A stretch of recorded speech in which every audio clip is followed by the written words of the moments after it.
From the rising of the sun to its going down, the Lord's name is to be praised. Let us open our hearts to his presence and listen for his voice in the stillness of this evening hour. Our evening sacrifice, the desire of ages, chapter 45, the foreshadowing of the cross, June 30th. Was it for crimes that I have done? He suffered on the tree. Amazing pity, grace unknown, and love beyond degree. At the cross, where I first saw the light, and the burden of my heart rolled away. It was there by faith I received my sight, and now I am happy all the day. This chapter is based on Matthew 16, verse 13 to 28, Mark 8, verse 27 to 38, Luke 9, verse 18 to 27.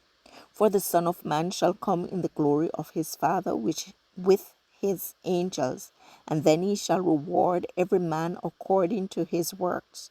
Verily I say unto you, there be some standing here which shall not taste of death, till they see the Son of Man coming in his kingdom.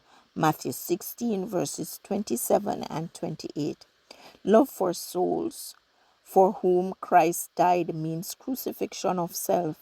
He who is a child of God should henceforth look upon himself as a link in the chain let down to save the world, one with Christ in his plan of mercy, going forth with him to seek and save the lost. The Christian is ever to realize that he has consecrated himself to God, and that in character he is to reveal Christ to the world.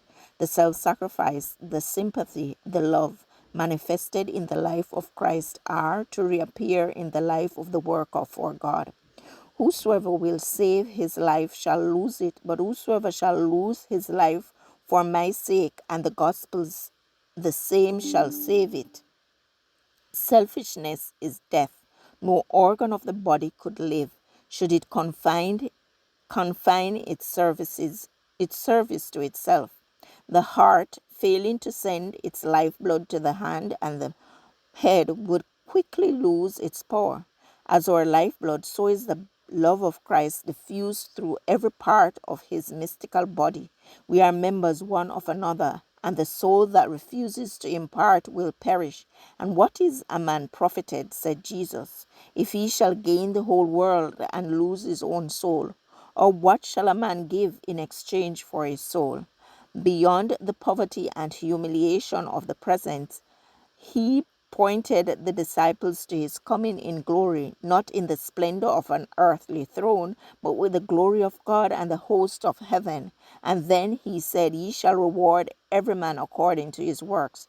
Then for their encouragement he gave the promise, Verily I say unto you, there be some standing here which shall not taste of death, till they see the Son of Man coming in his kingdom. But the disciples did not comprehend his words. The glory seemed far away. Their eyes were fixed upon the nearer view, the earthly life of poverty, humiliation, and suffering. Must their glowing expectations of the Messiah's kingdom be relinquished? Were they not to see their Lord exalted to the throne of David? Could it be that Christ was to live a humble, homeless wanderer, to be despised, rejected, and put to death? Sadness oppressed their hearts, for they loved their master. Doubt also harassed their minds, for it seemed incomprehensible that the Son of God should be subjected to such cruel humiliation. They questioned why he should voluntarily go to Jerusalem to meet the treatment which he had told them he was there to receive. How could he resign himself to such a fate and leave them in greater darkness than that in which they were groping before he revealed himself to them? In the region of Caesarea Philippi, Christ was out of the reach of Herod and Caiaphas. The disciples reasoned. He had nothing to fear from the hatred of the Jews or from the power of the Romans. Why not work there at the distance from the Pharisees? Why need he give himself up to death?